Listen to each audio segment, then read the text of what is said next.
vamos a la palabra del Señor. Vamos al Evangelio de Marcos, capítulo 8, versículos 31 al 33. El Evangelio de Marcos, capítulo 8, versículos 31 al 33. Continuamos en nuestra exposición de este Evangelio de Marcos.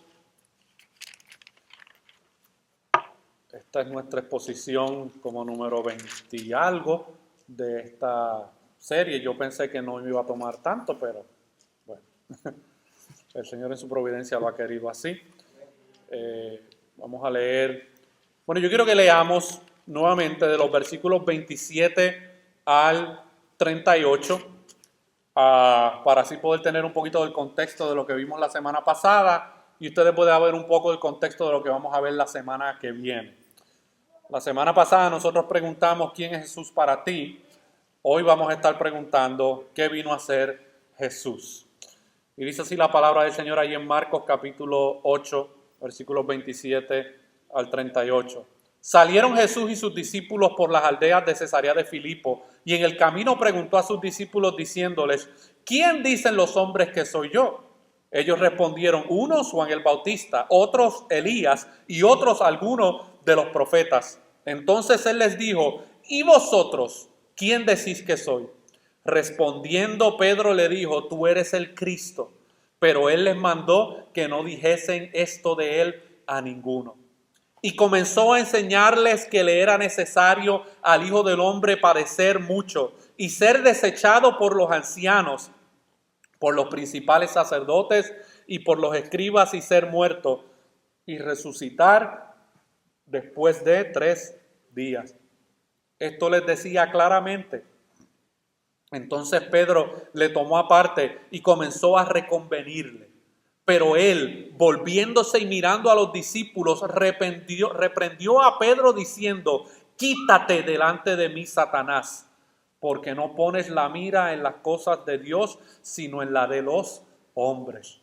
Y llamando a la gente y a sus discípulos les dijo: si alguno quiere venir en pos de mí, niéguese a sí mismo y tome su cruz y sígame, porque todo el que quiera salvar su vida la perderá, y todo el que pierda su vida por causa de mí y del evangelio la salvará. Porque ¿qué aprovechará al hombre que ganare todo el mundo y perdiere su alma? ¿O qué recompensa dará el hombre por su alma? Porque el que se avergonzare de mí y de mis palabras en esta generación adúltera y pecadora, el Hijo del Hombre se avergonzará también de él cuando venga en la gloria de su Padre con los santos ángeles. Padre, vamos a exponer tu palabra en esta tarde. Yo necesito nuevamente que tú seas obrando a través de esta exposición en cada una de nuestras vidas, Señor. Yo como comunicador, pero también cada uno de los que están aquí como oyentes. Que sea tu palabra en esta tarde edificando, salvando, restaurando, reconciliando. Que tú seas obrando en nuestros corazones y transformando nuestras vidas por medio de tu palabra. Y que podamos salir de aquí entendiendo realmente lo que significa lo que tú viniste a hacer a favor nuestro. Todo esto te lo pedimos en el nombre de Jesús. Amén. Y amén. La semana pasada nosotros expusimos el tema de la identidad de Jesús como el Cristo que se había prometido y se había profetizado. Y vimos cómo Pedro, por medio de la revelación divina, declaró públicamente la identidad mesiánica de Jesús. Y la pregunta crucial que nosotros hicimos la semana pasada fue: ¿quién es Jesús para ti? Y afirmamos que la respuesta a esta pregunta tiene implicaciones eternas en la vida de una persona y que esta es la pregunta más importante que una persona debe saber contestar. Mire, si una persona no sabe explicar ciertas doctrinas bíblicas con profundidad, está bien, no hay problema. Pero una persona debe saber contestar por el bien de su alma quién realmente es Jesús. Si Jesús no es el Cristo para la vida de una persona, esa persona, por mejor opinión que tenga acerca de Jesús, está perdida y va rumbo a la condenación eterna. Y hoy estaremos contestando a la luz de los versículos 31 al 33, que es donde vamos a concentrarnos en esta tarde, la segunda pregunta, que es igual de importante que la primera pregunta, y esta pregunta es: ¿qué vino a hacer Jesús? Como dijimos la semana pasada, este capítulo 8 de Marcos es muy fundamental Y podríamos decir que el clímax de la primera parte del ministerio de Jesús, donde los discípulos por fin comienzan a ver la verdadera identidad de aquel a quien están siguiendo, comienza desde este capítulo 8 en adelante.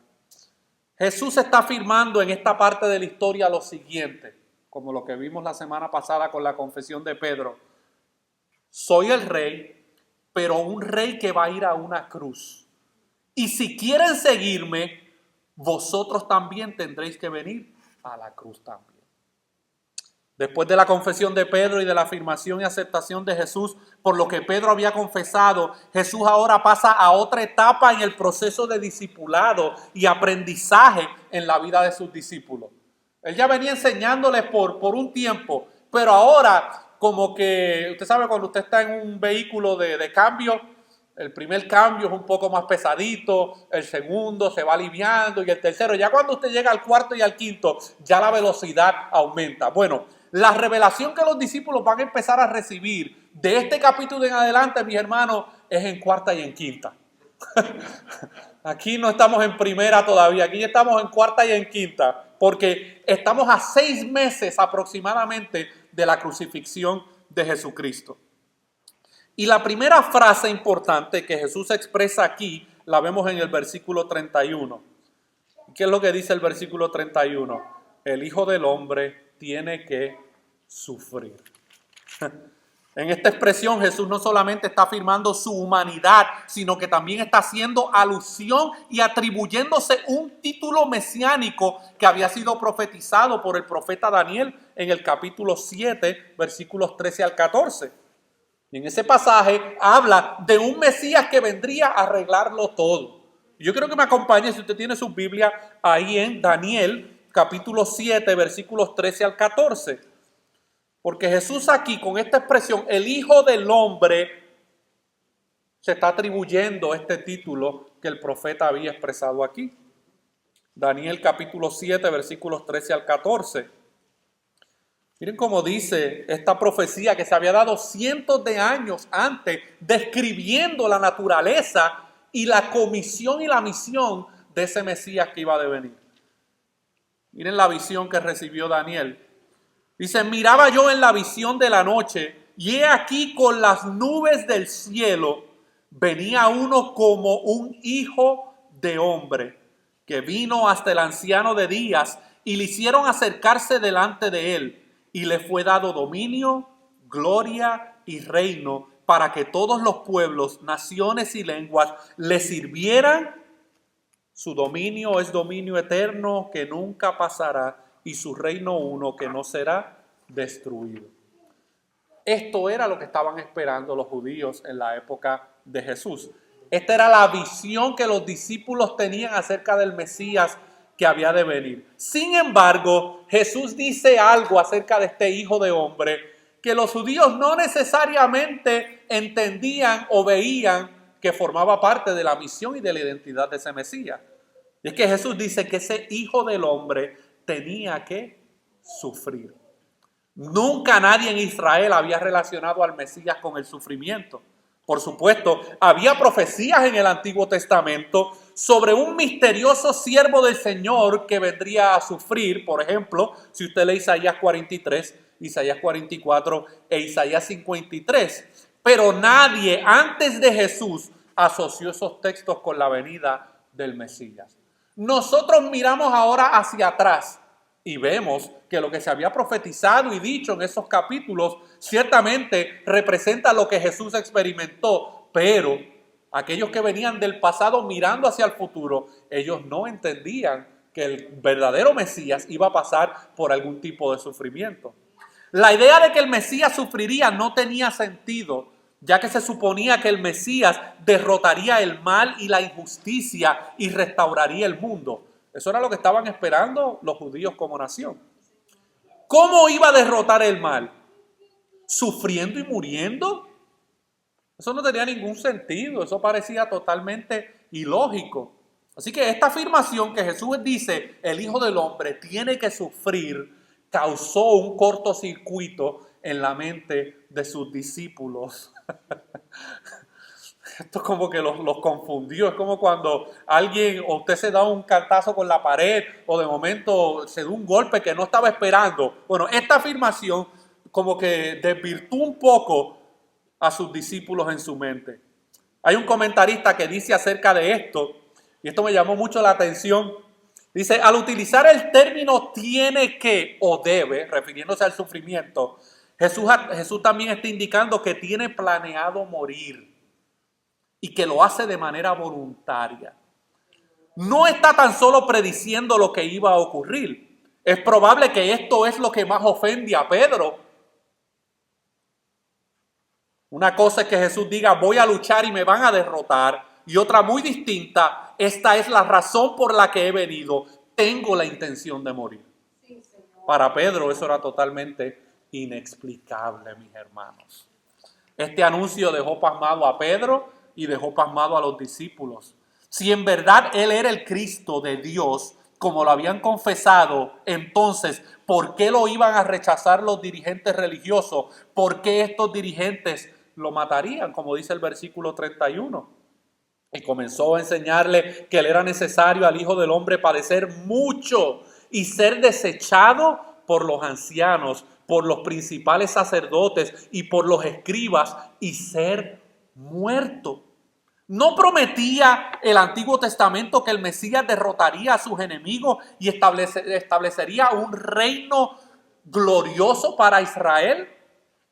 Algo andaba mal aquí. Algo andaba mal en este relato y los discípulos estaban tratando de descifrar qué es lo que Jesús está afirmando. Y obviamente Pedro, fiel a su carácter, usted sabe que él tenía esa combinación que dijimos la semana pasada de boca y pata, como nosotros también. Yo soy así, mis hermanos. Yo a veces abro la boca y constantemente meto las patas, ¿verdad? Me equivoco, abro apresuradamente, no pienso bien lo que estoy diciendo o no me medito a meditar en las consecuencias de lo que voy a decir. Bueno, pues Pedro, siendo fiel a su carácter, expresó su inquietud. Un minuto, Pedro fue dirigido por Dios para confesar su fe en Jesucristo y al siguiente minuto pensaba como incrédulo y expresó los pensamientos de Satanás. Un minuto, está confesando la confesión más grande que hay en el mundo. Tú eres el Cristo.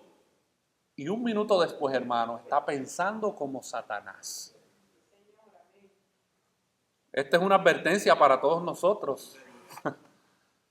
Cuando discutimos con la palabra de Dios, abrimos la puerta a las mentiras de Satanás en nuestra mente. Pedro empezó a regañar a su maestro y Marcos usa la misma palabra para describir la reprensión de parte de Jesús a los demonios. Pedro metió, hermano, las patas, pero terrible hacer esa declaración que vemos en el versículo 32. Esto les decía claramente. Entonces Pedro le tomó aparte. ¿Se acuerdan cuando Jesús tomaba aparte a ciertas personas para hacer ciertos milagros? ¿Verdad? Bueno, pues ahora Pedro se siente con algún tipo de autoridad espiritual para sacar aparte al Mesías y tratar de convencerlo o que cambie el discurso que está dando. Terrible, mis hermanos. Y Jesús reprende a Pedro con las mismas palabras que él utilizaba cuando reprendía a los demonios en la vida de una persona. Complicado. La protesta de Pedro brotó de su ignorancia de la voluntad de Dios y de su profundo amor por su Señor. Esas son las contradicciones que había en los discípulos, pero también hay en nuestras vidas. Nosotros amamos a nuestro Señor, pero a la misma vez, muchas veces, ignoramos su voluntad y por ignorar su voluntad decimos cosas con nuestra boca que son contrarias. Un minuto Pedro fue una roca y al siguiente minuto un tropezadero. Ay, ay, ay. Pedro todavía no comprendía la relación entre el sufrimiento y la gloria, pero más tarde aprendería la lección. Y por eso nosotros vemos en su primera epístola, en primera de Pedro, ya un Pedro con un mejor entendimiento acerca de esta relación entre el sufrimiento y la gloria en la vida del creyente. Sin embargo, es de notar que cuando Jesús reprendió a Pedro, también miró a los demás discípulos, porque ellos convenían con lo que Pedro estaba pensando. Porque fíjese que la reprensión Jesús se la pudo haber dado a Pedro aparte, porque Pedro se llevó a Jesús aparte. No, Jesús ahora trae a Pedrito y lo pone frente a todos los discípulos y mira a todos los discípulos y miren lo que dice en el versículo 33. Pero él volviéndose y mirando a los discípulos, reprendió a Pedro diciendo: quítate delante de mí, Satanás, porque no pones la mira en las cosas de Dios, sino en la de los hombres, mis hermanos. Eso no significa, como afirman algunos por ahí, que Pedro estaba endemoniado en esos momentos o que Satanás había entrado dentro de él. No, mis hermanos, eso presenta la realidad de que pensamientos equivocados habían llegado a la mente de Pedro y él, por no razonarlos de manera bíblica, los expresó. Y fíjense que aquí Jesús hace con Pedro lo mismo que hizo Satanás en la tentación del desierto. Porque ¿qué era lo que hizo Satanás en el desierto? Trató de cambiar la misión de Jesús. Trató de convencerlo por medio de promesas falsas y torcer las escrituras. ¿Y qué era lo que le respondía a Jesús siempre? Escrito está, escrito está. Jesús tenía bien claro cuál era la misión para la cual él había sido enviado, mis hermanos. Y Pedrito y los discípulos se llevaron un chubasco de agua bien fría, mis hermanos. Y fueron reprendidos duramente por lo que estaban expresando en sus corazones. ¿Por qué? Porque ellos ya tenían ideas en su mente acerca de quiénes ellos serían dentro del reino del Mesías. Nosotros vemos unos capítulos más adelante que dos de los discípulos estaban peleando por ver quién se iba a sentar a la izquierda y quién se iba a sentar a la derecha. Esos eran los pensamientos que habían en los discípulos.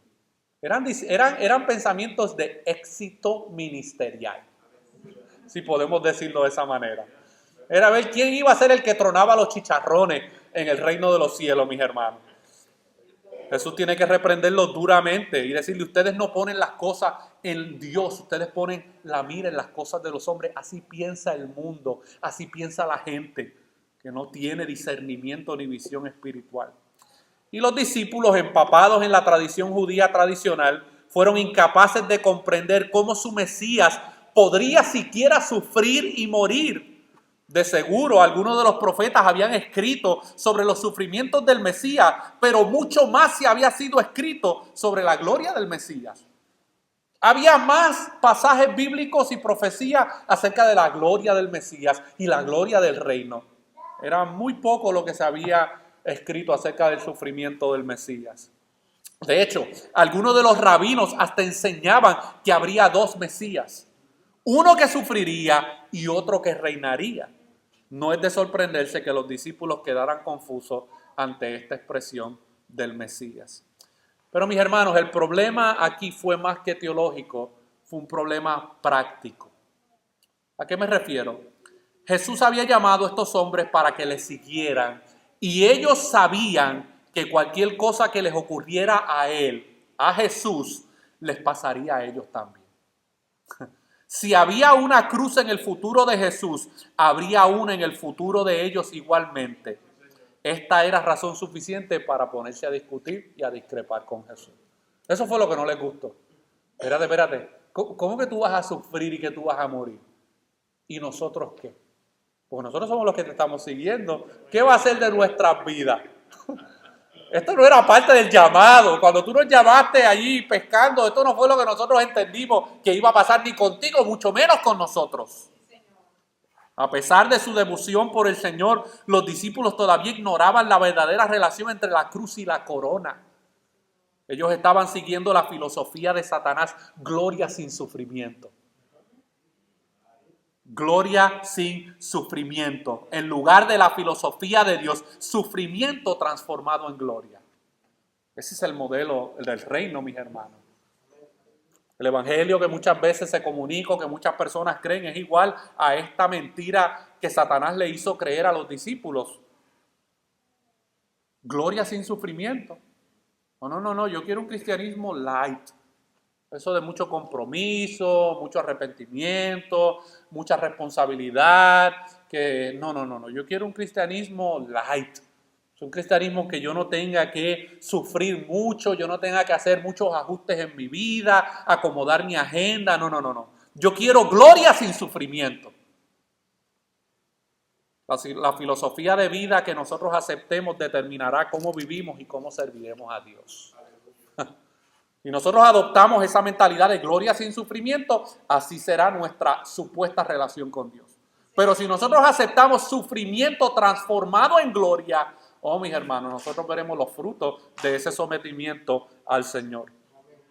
Por eso, en cuanto Jesús dice estas palabras, el Hijo del Hombre tiene que sufrir, Pedro empezó a reprenderle. Que es otra traducción que se utiliza para este diálogo que Pedro está teniendo con Jesús. Este verbo es el que se utiliza en otras ocasiones para explicar lo que Jesús hacía con los demonios. Por lo tanto, Pedro está condenando a Jesús con el mismo lenguaje fuerte. ¿Se le subió a la cabeza? Se le subió, mis hermanos, y ahora Pedro es el que está reprendiendo a su maestro. ¿Por qué Pedro se siente tan destrozado como para dirigirse a Jesús de esta manera tan irrespetuosa, después de haberle reconocido como el Mesías? ¿Por qué? ¿Por qué ahora Pedro se cree que tiene la autoridad para reprender al Señor? Bueno, porque Pedro desde la infancia le habían dicho que el Mesías vendría a derrotar el mal y la injusticia sentándose en el trono. No queremos excusar ni justificar a Pedrito, pero él ya había sido, ¿verdad?, enseñado acerca de la manifestación del Mesías. Así que él tenía un concepto acerca del Mesías. Sin embargo, ¿qué es lo que Jesús está diciendo aquí? Con esa declaración de que el Hijo del Hombre tendría que sufrir y tendría que morir. Esto es lo que Jesús quería que sus discípulos entendieran. Y es lo que nosotros debemos entender en el día de hoy. Sí, yo soy el Mesías, el Rey, pero no he venido a vivir sino a morir. No estoy aquí para tener más poder, sino para perderlo. No he venido a gobernar, sino a servir. Así es como voy a derrotar el mal y restaurar el mundo. Valores totalmente opuestos a cómo funciona el mundo y la sociedad. Jesús no solo dijo que el Hijo del Hombre sufriría, dijo que el Hijo del Hombre tenía que sufrir. Que son dos cosas muy distintas, mis hermanos. Son dos cosas muy distintas. Esta expresión es tan importante que aparece 2 veces en este relato. El Hijo del Hombre tiene que sufrir y el Hijo del Hombre es necesario que lo maten. Y esta es una de las palabras más importantes de la historia del mundo. Lo que Jesús dijo no es solo he venido a morir, sino tengo que morir. Es absolutamente necesario que yo muera. Jesús está básicamente diciéndole a los discípulos y nos dice a todos nosotros, si no muero, el mundo no será restaurado, ni tampoco tu vida. Así que nosotros vamos a responder en esta tarde por qué era absolutamente necesario que Jesús muriera. Porque contestamos la semana pasada la pregunta de quién era Jesús. Bueno, hoy estamos tratando de contestar la pregunta de a qué vino Jesús. Bueno, pues esa pregunta está relacionada con esta pregunta, ¿por qué era absolutamente necesario que Jesús muriese? Y yo quiero darle 3 razones por las cuales Jesús necesitaba morir. Número 1, por una necesidad personal. Número 2, por una necesidad legal. Y número 3, por una necesidad redentora. Yo quiero que veamos la primera, por una necesidad personal. Hay un teólogo anglicano que se llama William Vanstone, y él escribió un libro que incluía un capítulo que se llamaba de la siguiente manera: la fenomenología del amor. En otras palabras, el fenómeno del amor. Y él decía, todos los seres humanos, incluso aquellos que fueron privados de amor durante la infancia, conocen la diferencia entre el amor falso y el verdadero, entre el amor fingido y el amor auténtico. Inclusive aquellas personas que crecieron en hogares donde a lo mejor no recibieron mucho amor por parte de sus padres, o un amor sano. Todo ser humano intrínsecamente tiene en su interior la capacidad de poder diferenciar entre el amor falso y el amor verdadero, entre el amor fingido y el amor auténtico. Y yo quiero que veamos un poco la diferencia entre el amor falso y el amor verdadero, y el amor fingido y el amor auténtico, porque muchas veces esto es una realidad en nuestras vidas también. Y Vanstone dice, el propósito del amor falso es utilizar a la otra persona para conseguir su felicidad. Es pues un amor condicional. Lo das siempre que la otra persona te afirme y satisfaga tus necesidades. Te mantienes al margen para poder cortar por lo sano si es necesario. Son las personas que nunca logran establecer relaciones con nadie porque automáticamente en cualquier momento que ven una situación, ¡pum!, cortan y se acabó. No hay más interacción. Pero el objetivo del amor verdadero es dedicarte, dar tu tiempo y tu vida para conseguir la felicidad del otro, ya que tu mayor alegría es la felicidad de la persona a la que tú dices amar. Por lo tanto, tu amor y mi amor muchas veces es incondicional. Lo damos sin importar, por tanto, tu amor es incondicional. O debe ser incondicional. Lo das sin importar si aquel al que amas está satisfaciendo tus necesidades y es radicalmente vulnerable. Lo das todo, no te quedas con nada, te entregas por completo. Esa es la diferencia entre el amor verdadero y el amor fingido o el amor falso, mis hermanos. Y Vanstone dice de una manera sorprendente que nuestro verdadero problema es que en realidad nadie es capaz de dar amor verdadero. Lo deseamos desesperadamente, pero no podemos darlo. No dice que no podamos dar amor, porque usted dirá, Manole, pero yo amo a mi esposa, yo amo a mis hijos. ¿Cómo es esto de que no podemos dar amor? Bueno, él no está diciendo que no tenemos la capacidad de dar amor. Lo que él sí está diciendo es que, pero sí dice que nadie es completamente capaz de dar el amor verdadero.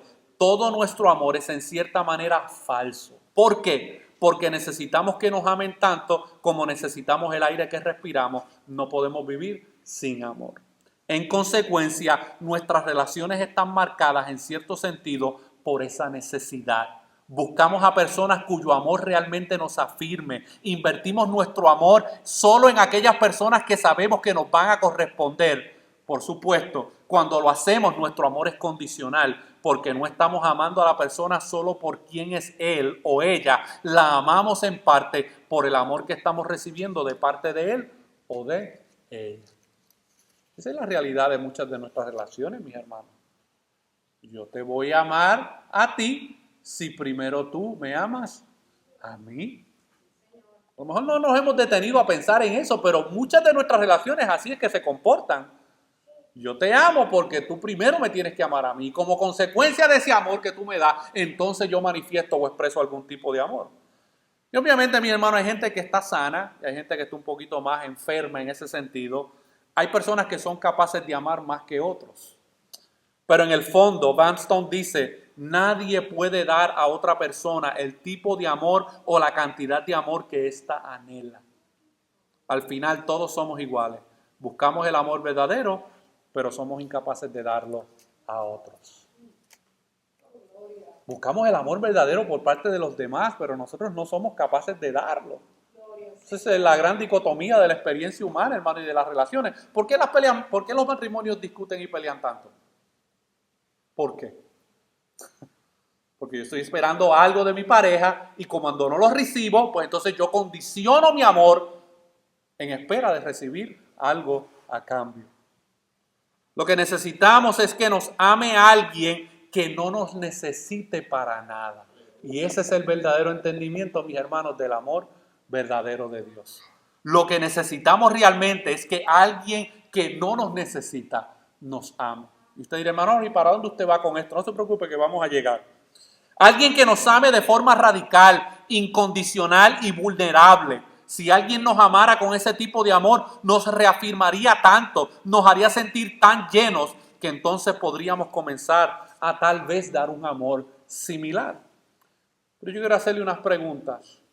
¿Quién realmente puede dar amor sin necesidad de necesitar o de recibirlo a cambio? Solo Jesús. ¿Por qué Dios nos creó y después nos redimió pagando un alto costo si no nos necesitaba? ¿Nunca se ha puesto a pensar en eso? ¿Por qué Dios pagó con su propia vida por una creación que Él realmente, en términos teológicos y prácticos, Él no necesitaba de la creación? La creación no era una necesidad en Dios. Él ha mostrado sus atributos comunicables e incomunicables por medio de la creación, pero Él no necesitaba de la creación. ¿Por qué lo hizo? Porque nos ama.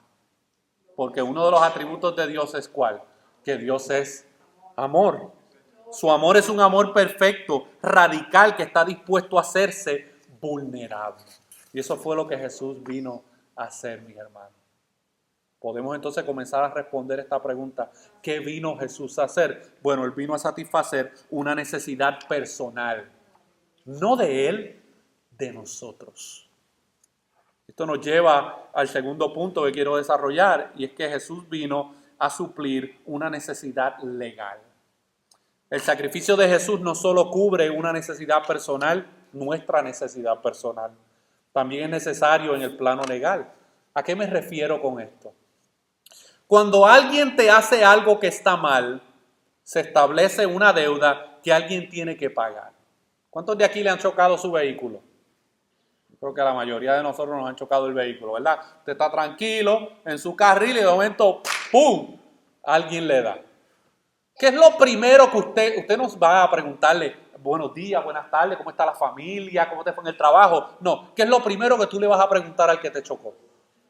Dame el seguro, muéstrame el seguro del auto. ¿Por qué? Porque ahí tú tienes una garantía de que algo le va, con ese dinero tú tienes que arreglar el carro de alguna manera. Tú estás esperando algo porque ya tú sabes que hay una deuda que se va a llevar a cabo. Cuando alguien te hace algo que está mal, se establece una deuda que alguien tiene que pagar. Puede ocurrir, por ejemplo, en el plano económico. ¿Qué ocurriría si un amigo tuyo va a tu casa y rompe una lámpara de tu casa? ¿Qué ha pasado? Te visita a alguien y pues pasó algo y se rompió algo. A veces uno es el que va a la casa de alguien y sin querer uno le rompe algo a alguien en la casa. Mire, cuando yo llegué aquí a Delaware, hermano, Georgie tenía como 1 añito y medio. Y nosotros nos estábamos quedando en casa de un pastor amigo y él, pues, un añito de 1 año y medio, se puso a jugar y a brincar, hermano, y al pastor le habían regalado un jarrón de esos artesanales que tenía un valor sentimental para él y Georgie, sin querer queriendo, se lo rompió, mis hermanos. Así que yo sé lo que es eso. Yo sé lo que es uno estar en el hogar de otra persona y que uno de los muchachos de uno le rompa algo a la casa de alguien. Yo sé lo que es eso. Los míos lo han hecho. Amén. Y yo sé que los suyos también. Sí. No me esté mirando a los míos raros porque los suyos también. Así que podrían ocurrir 2 cosas en este escenario. ¿Qué es lo que puede pasar aquí? Bueno, o bien haces que te lo pague y tú le dices, excuse me, son $100 por favor, ¿verdad? Esa podría ser nuestra actitud, lo cual no está nada de mal que tú lo hagas. O le podríamos responder, el cual ha pasado, no pasa nada, no te preocupes, no me tienes nada que pagar. Pero ¿qué ocurre en el caso con los $100 que te va a costar esa lámpara? Los tienes que poner tú mismo o pierdes la luz que da una lámpara de $100 y la habitación se va a quedar más oscura. Así que aquí hay 2 opciones. O tu amigo asume el costo de lo que ha hecho o tú asumes el costo de lo que otro hizo. Ocurre lo mismo en otros planos. Cuando alguien te roba una oportunidad en el trabajo, la felicidad, la reputación, o te quita algo que nunca vas a volver a tener, eso crea un sentimiento de deuda. Si ha violado la justicia, esa persona está en deuda contigo. Si existe esa sensación de deuda, solo hay 2 cosas que se pueden hacer. ¿Alguna vez usted le ha prestado dinero a alguien y la persona le dice, no te preocupes que yo en 60 días te la devuelvo? Y ya vamos por 6 meses. Y la persona no aparece por ningún lado. Y de momento tú estás en Walmart y la persona te ve en una de las góndolas y se esconde. ¿Por qué? Porque tiene un sentimiento de deuda. Dice, yo me echo el loco con esta deuda, yo no se la he podido pagar. Hay ese sentimiento interno, mis hermanos.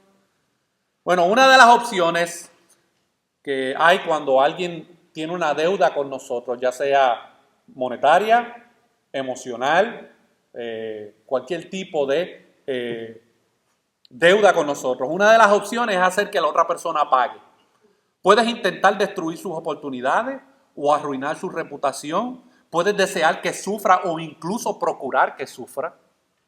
Pero eso supone un problema, mis hermanos. Cuando les obligas a pagar la deuda y a sufrir por lo que te hicieron, te estás haciendo como uno de ellos.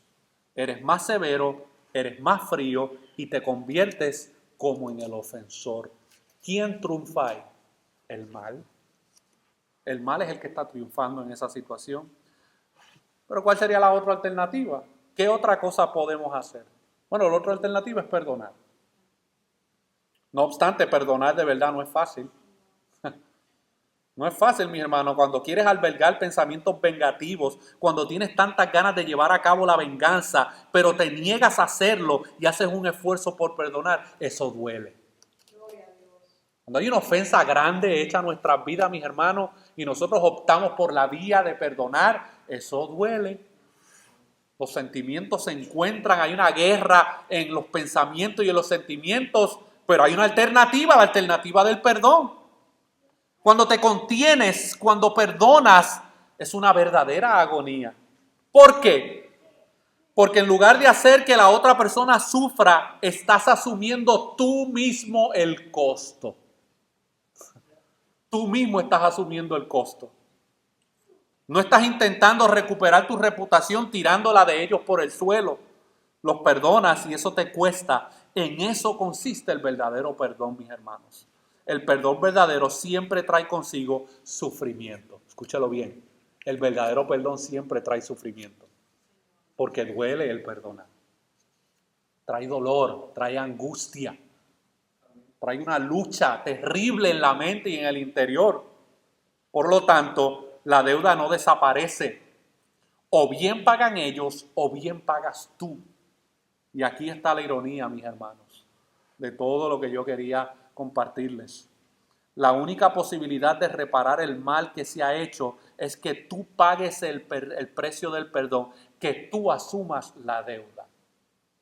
Si enfrentas a alguien con lo que ha hecho mal, mientras aún tienes deseos de venganza, nunca te escuchará. Solo lograrás alimentar el ciclo de represalias. Esa es la realidad de nuestras relaciones humanas, mis hermanos. En el matrimonio, con las amistades, con los familiares, con aquella gente en la comunidad, compañeros de trabajo. La única esperanza de que te escuchen, de que vean su propio error, es abstenerte de vengarte y pagar tú el costo del perdón. ¿Y cuál es ese costo? Sufrir el agravio, que no lo queremos sufrir. No, que lo sufra él o lo sufra ella. Yo no voy a sufrir ese agravio. Aunque al principio no te escuchen, tu perdón y mi perdón rompe el ciclo de futuros reproches, mis hermanos. Si sabemos que el perdón trae consigo sufrimiento para el que perdona y que la única esperanza de reparar la ofensa es pagar el precio del sufrimiento, entonces no nos sorprende cuando Dios dice de la siguiente manera: la única manera en la que puedo perdonar los pecados de la raza humana es a través del sufrimiento. O bien pagan la deuda ustedes o bien la pago yo. Y eso es exactamente, hermano, lo que Jesús vino a hacer. Porque a diferencia de nosotros creemos que podemos pagar la deuda con Dios por medio de nuestra moralidad y por medio de nuestras buenas obras. Sin embargo, Dios, que es un Dios soberano, omnisciente, que todo lo sabe, puro, perfecto, Él sabía que nosotros no podíamos pagar esa deuda por medio de nuestras buenas obras. Así que Él intencionalmente decidió perdonar la ofensa y venir Él a asumir la deuda y pagar la deuda, mis hermanos. El pecado siempre conlleva un castigo. La culpa no desaparece hasta que alguien paga. La única manera en la que Dios puede perdonarnos y no juzgarnos es ir a la cruz y cargar Él mismo con nuestra culpa. Por eso es que Jesús dijo en el versículo 31, tengo que sufrir. Y los discípulos no estaban entendiendo esta realidad. Ellos querían gloria sin sufrimiento. Ellos querían reino sin sufrimiento, mis hermanos. Y esto nos lleva al tercer punto. Y es que la razón por la ¿qué vino a hacer Jesús? Él vino, hermano, a satisfacer una necesidad redentora. Ya hemos visto la necesidad personal, hemos visto la necesidad legal. Bueno, hay una necesidad redentora que describe lo que Jesús realmente vino a hacer. Y esa es la siguiente: Jesús tenía que morir. ¿Está bien? ¿Estamos claros hasta ahí? Amén. Pero alguna vez usted se ha preguntado, bueno, pero ven acá, si el asunto era morir, ¿por qué mejor no simplemente se tiró de un precipicio? Y ya. ¿Por qué no se trepó en una de las murallas de Jerusalén y con todo el 1 al 3 y se lanzó al vacío? ¿O no podría haber esperado simplemente morir de forma natural? Si el asunto era morir para pagar la deuda, ¿por qué simplemente no se acostó a dormir esperando que algún día no se volviera a levantar? ¿Por qué? No, mis hermanos, la muerte de Jesús tenía que ser una muerte violenta. El escritor a los Hebreos dice lo siguiente en Hebreos 9:22. Hebreos 9:22 dice: sin derramamiento de sangre no hay remisión de pecados, mis hermanos. Se necesitaba derramamiento de sangre. Era una vida por la vida de muchos. Ahora, no es que la sangre sea mágica. El término sangre en la Biblia hace referencia de algo o alguien que se entrega o se quita antes de la muerte natural. Pagar con la vida es el regalo o el precio más alto que una persona puede pagar por otra. Jesús dio su vida para ofrecer el mayor pago posible por la deuda del pecado. Un Dios infinito vino a morir por los pecados infinitos del hombre. Porque los pecados del hombre, hermanos, merecen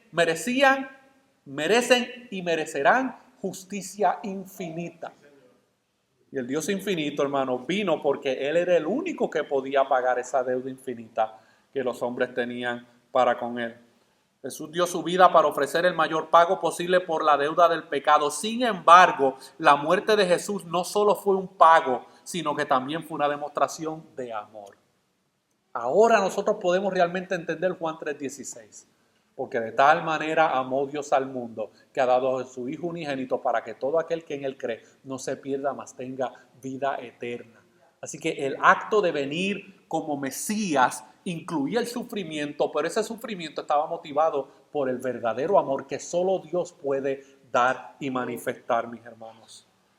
James Edwards, en su comentario acerca de este evangelio, dice lo siguiente. Dice: la predicción de la pasión de Jesús esconde una gran ironía, ya que el sufrimiento y la muerte del Hijo del Hombre no tendrían lugar como muchos esperaban, por la acción de personas impías y perversas. Los que le hicieron sufrir fueron los ancianos, los jefes de los sacerdotes y los maestros de la ley. A Jesús no le iba a linchar una multitud enfurecida.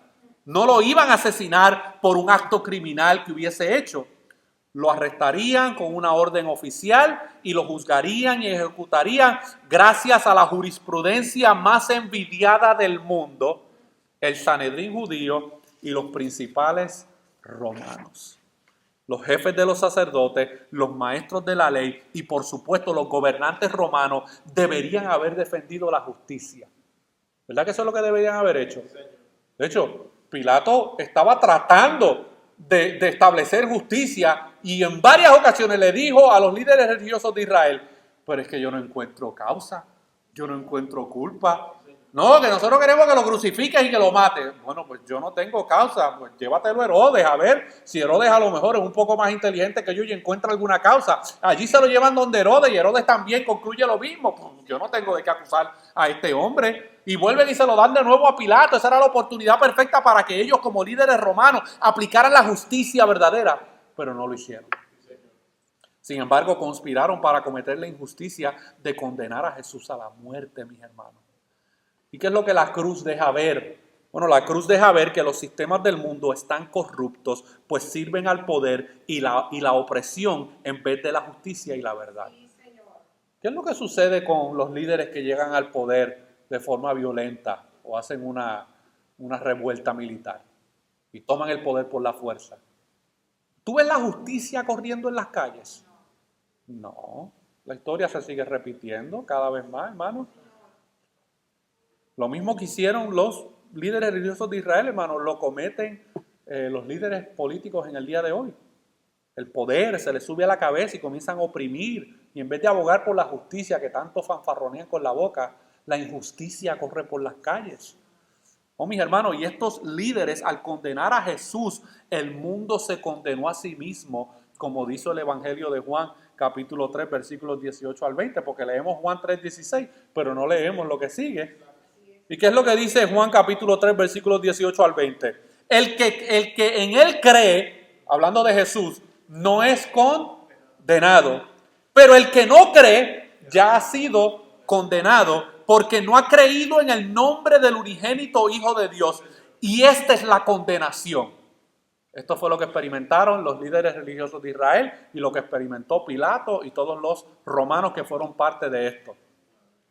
Y esta es la condenación, que la luz vino al mundo y los hombres amaron más las tinieblas que la luz porque sus obras eran malas. Porque todo aquel que hace lo malo aborrece la luz y no viene a la luz para que sus obras no sean reprendidas. ¿Por qué tú crees que cuando el evangelio se predica la gente lo rechaza? Porque ellos aman las tinieblas. Ellos las aman. Y cuando una persona que ha sido alcanzada por el evangelio comienza a proclamar las verdades de Dios, eso es luz que está saliendo por su boca, mis hermanos. Y esa luz incomoda la oscuridad. ¿Usted alguna vez ha estado en un cuarto muy oscuro y de momento sale muy rápidamente a la luz? ¿No le ha pasado que a usted le molesta la luz? Bueno, aquellos que rechazan al Hijo de Dios, a Jesús como el Cristo, están en esa oscuridad y cuando el mensaje del evangelio es presentado de alguna manera, ellos la rechazan, no quieren saber nada de él. La muerte de Jesús no solo demuestra la situación de quebranto y de condenación en la que está el mundo, sino que también revela el carácter de Dios y del reino. La muerte de Jesús no fue un fracaso, como querían pensar, ¿verdad? Los discípulos. Como que tú vas a qué? A morir, ¿no? Se nos acabó aquí. El plan que teníamos se nos acabó aquí. Aquí se fracasó todo. Pues tú estás con esas ideas locas de que tú vas a sufrir y que tú vas a morir. La muerte de Jesús no fue un fracaso. Al someterse a la muerte como castigo, rompió el poder que ésta tenía sobre él y sobre nosotros, mis hermanos. Yo concluyo con estas palabras.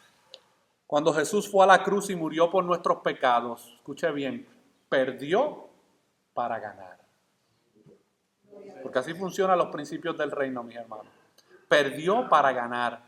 Consiguió nuestro perdón en la cruz dando vuelta a los valores del mundo. En la misión de Jesús no había esa frase que nosotros utilizamos, pagar con la misma moneda. En la filosofía de Jesús no existía eso, mis hermanos. Jesús no vino y reclutó un ejército con el fin de derrocar hasta el último régimen más corrupto que había en esos momentos. No subió al poder, sino que renunció a él y aún así triunfó. Esto lo vemos en Filipenses capítulo 2, mis hermanos. En la cruz sacó a la luz el mal uso del poder que hemos hecho y acabó con él. Rompió el maleficio de los sistemas del mundo. Los poderes corruptos de este mundo tienen muchas herramientas para asustar a la gente y la peor de ellas es la muerte. ¿Por qué muchas personas han abandonado Latinoamérica? Porque tienen miedo a qué? Tienen miedo a la muerte, mis hermanos, por la situación que hay política, de las gangas, de todas estas cosas que están pasando, porque la muerte es un instrumento muy útil que las naciones utilizan para intimidar y mover a la gente. Cuando sabes que el poder civil o cualquier tipo de poder puede matarte, por lo general eso genera miedo. Y ellos pueden utilizar ese temor para controlarte. Pero como Jesús murió y resucitó de los muertos, si encuentras la manera de acercarte a Jesús y aferrarte a Él, sabes que la muerte, la peor cosa que podría ocurrirte, en realidad es lo mejor que podría pasarte. Los valores están invertidos, mis hermanos.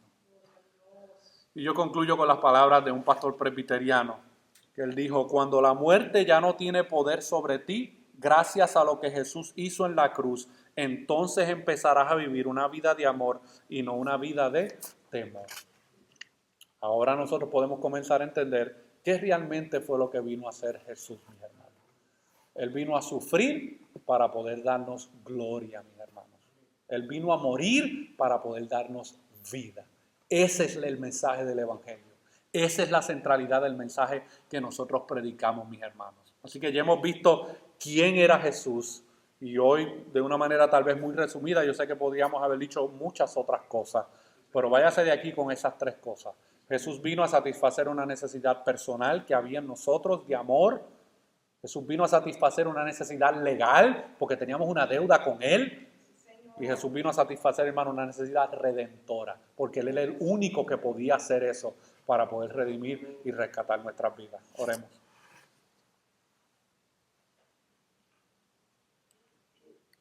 Señor, nosotros todas las semanas, de muchas maneras, a través de los días de la semana o los domingos, cuando somos expuestos a tu palabra, escuchamos estas verdades que deben ser tan cautivadoras y transformadoras en nuestras mentes, pero muchas veces por nuestra incredulidad, por nuestra inmadurez, nosotros realmente no tomamos en cuenta lo que realmente significa lo que tú viniste a hacer, lo que eso representa para nuestras vidas y los beneficios que hemos recibido por medio de esa obra. Pero yo te pido, Señor, que en esta tarde nosotros podamos salir de aquí gozosos, confiados en la obra maravillosa que tú has hecho a favor nuestro. Que podamos entender el gran perdón que hemos recibido en ti, para que también podamos extender ese perdón a otros. Porque nuestras faltas unos a los otros son faltas finitas, pero la falta infinita, la transgresión infinita que nosotros teníamos contra ti, tú la has perdonado a través de Cristo, Señor. Te pido que tú ayudes a mis hermanos y a mis hermanas en su caminar cristiano, que ellos puedan entender que solamente pueden encontrar el verdadero amor en ti.